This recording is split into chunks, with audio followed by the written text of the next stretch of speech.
as now I'm joined by NBA All-Star Antonio Davis. What did you make of King James' uncharacteristic performance? Just showing that he's human.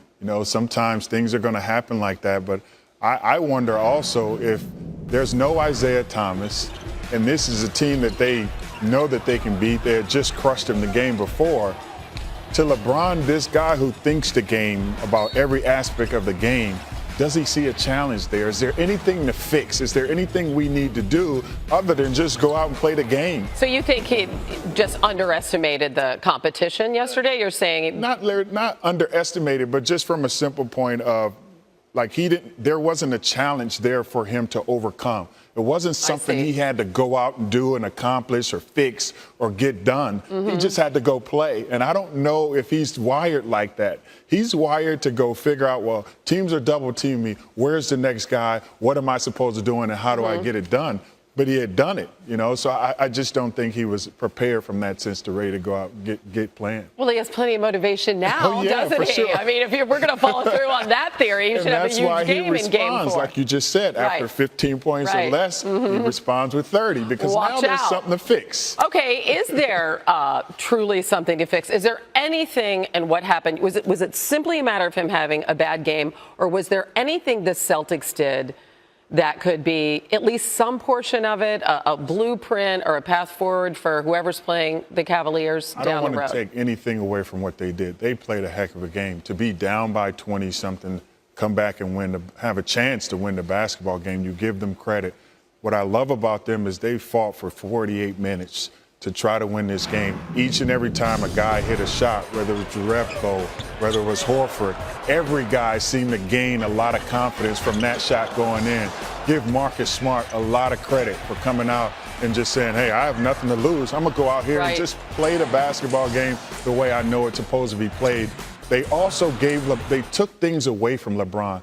That's what I'm getting at, because that's, you're going to sit up and take notice when he has a game like that. So what did they do that was effective? You double team him in the post. You don't let him get a full head of steam when he's out on the perimeter. You close that gap. You give him different reads. You don't leave the same guy open every time in the same spot.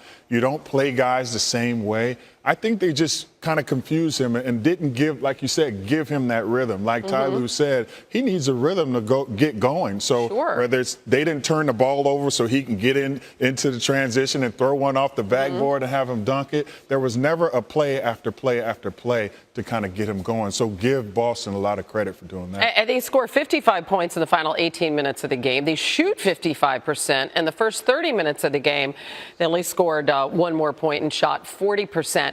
We talked coming in about the Cavaliers having some lapses in defense, and that was pretty obvious yesterday. How much of a concern is that in your regard as they go forward and look to win another NBA title? Now you're playing better teams. So when these defensive moments come up where you're supposed to do simple things like switch a screen or you're supposed to show or do whatever, they don't get it done, they pay for it. Better teams like a Golden State or San Antonio, whoever they're going to face next, and even Boston to some degree, that last play, it was supposed to be a simple switch. Avery Bradley ends up being able to stand there and knock down the shot. They can't do that going forward. Kudos to Brad Stevens. We're going to talk about him later in the show, doing a great job, again, without Isaiah Thomas. But they get the series back to Boston.